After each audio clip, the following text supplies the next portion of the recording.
या तुमने कभी सोचा है, एक ऐसी कौम जो पहाड़ों को तराश कर महल बनाती थी, जो कहती थी हमसे ज्यादा ताकतवर कौन? मगर जब आसमान का हुक्म आया तो उनके महल मिट्टी के नीचे दबा दिए गए। हजरत नूह अलैहिस्सलाम के बाद एक और कौम पैदा हुई, कौम आद। यमन और ओमान के दरमियान एक इलाके अहकाफ में रहते थे। उनके शहर का नाम था इराम जातुल इमाद, यानी स्तंभों वाला शहर जो आसमान से बात करता था। उनके बदन पहाड़ों की तरह मजबूत, कद बादलों को छू लेते और उनका गुरूर आसमान को चीर देता था। वो कहते, हम ही जमीन के वारिस हैं और हमेशा रहेंगे। अखाफ की रेत में उनके शहरी इलाके दूर दूर तक फैले हुए थे। उनके घोड़ों के पांव से जमीन गूंजती थी। रात को उनके चिरागों की रोशनी दूर तक चमकती, गोया उनका शहर जमीन पर कोई ताज हो। और वे अपनी सभाओं और बैठकों में अक्सर एक ही बात कहते, हम जैसे लोग दोबारा कभी पैदा नहीं होंगे। उनके बच्चे भी छोटी उम्र में पत्थर उठाकर अपनी शक्ति दिखाते और बुजुर्ग गर्व से कहते, हमारे बच्चे भी पहाड़ों को झुकाने वाले हैं। आद के लोगों का एक और अजीब अकीदा था।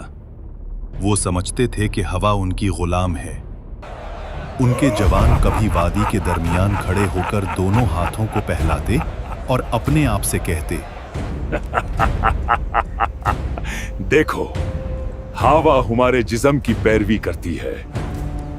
बुजुर्ग लोग अपनी नशिस्त महफिल में फख्र से कहते, हमारे बाप दादा हवा का रुख बदल देते थे, हमें कौन रोक सकता है? वो लोग जब तूफान को दूर से आता देखते तो हंसकर कहते, हवा हमारे साथ है, ये हम पर नहीं, हमारे दुश्मनों पर पड़ेगी। लेकिन उन्हें क्या पता था कि आने वाली हवा उनकी सबसे बड़ी दुश्मन बन चुकी है। आद के लोग सिर्फ लंबे नहीं थे, उनकी जिस्मानी बनावट आम इंसान से कई गुना बड़ी थी। दरिया के किनारे उनके कदमों के निशान आज भी पहाड़ों के दरमियान मिलते हैं, जिन्हें देखकर लोग हैरान रह जाते। उनके घरों के दरवाजे इतने ऊंचे होते कि एक घोड़ा और सवार दोनों सीधा अंदर जा सकते, और उनके बर्तन पत्थर के बने हुए, इतने बड़े कि एक बर्तन में पूरा खानदान का खाना पक जाए। समय बीतता गया, घमंड बढ़ता गया, वक्त गुजरता गया और उनका तकब्बुर बढ़ता गया। फिर अल्लाह ने अपना नबी भेजा, हजरत हूद अलैहिस्सलाम, जो कहने लगे, ऐ मेरी कौम, सिर्फ अल्लाह की इबादत करो, उसके सिवा कोई माबूद नहीं। खुद क्या तू चाहता है हम अपने बाप दादा के मजहब छोड़ दें? हम ताकतवर हैं, हमें कोई छो नहीं सकता। हजरत हूद अलैहिस्सलाम ने फिर कहा, मैं तुम्हें उस अजाब से डरा रहा हूं जो तुम सोच भी नहीं सकते। लेकिन जिन दिलों में गुरूर भर जाए, वहां नसीहत पत्थर से टकराकर टूट जाती है। हजरत हूद अलैहिस्सलाम रोज उनके बाजारों, उनके महलों, उनके दरवाजों के पास जाकर आखिरी दावत देते। कभी उनके सरदार हंस के कहते, हूद, तेरी बात में दम होता तो हमारे महल कब के गिर चुके होते। कभी कोई बच्चा उनकी आवाज का मजाक उड़ा देता और कुछ लोग उन्हें देखकर रास्ता बदल लेते, कहीं उन्हें अल्लाह का खौफ उनकी आंखों में भर न जाए। एक दिन हूद अलैहिस्सलाम उनकी असेंबली में गए, जहां उनके सरदार सोने के तख्तों पर बैठे थे। हूद अलैहिस्सलाम ने कहा, अल्लाह की बनाई हुई कुदरत का निजाम देख लो, तुम्हारी ताकत कुछ भी नहीं। मगर उनके सरदार हंस पड़े। ये छोटे वादे बंद कर, अगर अजाब आता है तो हम अपनी ताकत से उसे रोक लेंगे। अज़म भी हमारी ताकत से डरती है। उन्हें नहीं पता था ये जमीन का आखिरी एतराज था। फिर आया अल्लाह का फैसला। सबसे पहले उन पर कहत आया। 3 साल तक एक बूंद बारिश ना हुई, नदियां सूख गईं, बाग जल गए, जमीन पत्थर बन गई। लोग आसमान की तरफ देखते रहे, कब बारिश आएगी।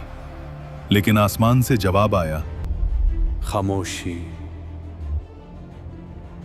पहले साल उन्होंने कहा, ये तो मामूली सा मसला है, हम ताकतवर लोग हैं। दूसरे साल प्यास ने उनकी जुबानें सुखा दी। खाली मटके दीवारों से टकराते, जानवर प्यास की वजह से गिरने लगे। तीसरे साल आद की जमीन से वो हंसी, वो फक्र, वो आवाज ही गुम हो गई जो कभी आसमान को टकराने का दावा करती थी। और जब लोग हूद अलैहिस्सलाम के पास आए तो वो उन्हें देखकर रोए नहीं, बस इतना कहा, अब अजाब का वक्त करीब है। फिर एक दिन 3 बादल नजर आए, एक लाल, एक सफेद और एक स्याह। आसमान से फरिश्ता पुकारा, ऐ कौम आद, इनमें से एक बादल चुनो। सरबराहों ने हंसकर कहा, काला बादल, उसमें पानी है, रहमत है। मगर उन्हें क्या पता, उस बादल में रहमत नहीं, कहर छुपा था। आसमान स्याह हो गया, हवा ठंडी हुई, लोग नाचने लगने, चिल्लाने लगने। देखो, बारिश आ गई। लेकिन वो पानी नहीं था, तो सिर्फ सन्नाटा था। रह गया सिर्फ रेत का समंदर और गिरे हुए तने, जैसे खजूर के खोखले तने। लेकिन उन चंद लोगों को जो हजरत हूद अलैहिस्सलाम के साथ ईमान लाए, अल्लाह ने बचा लिया। उन्हें पहाड़ों के एक गार में पनाह दी गई और हजरत हूद अलैहिस्सलाम ने कहा, ऐ मेरे रब, तू सबसे ज्यादा रहम करने वाला है, हमें उन रास्तों पर कायम रख जो तेरी तरफ ले जाते हैं। हुद अलैहिस्सलाम जब वादी के ऊपर खड़े हुए तबाह शहर को देख रहे थे तो उनकी आंखों में आंसू भर आए। ये वो लोग थे जो कभी कहते थे, हमसे ज्यादा ताकतवर कौन? और अब उनकी जिंदा निशानी भी हवा में बिखर चुकी थी।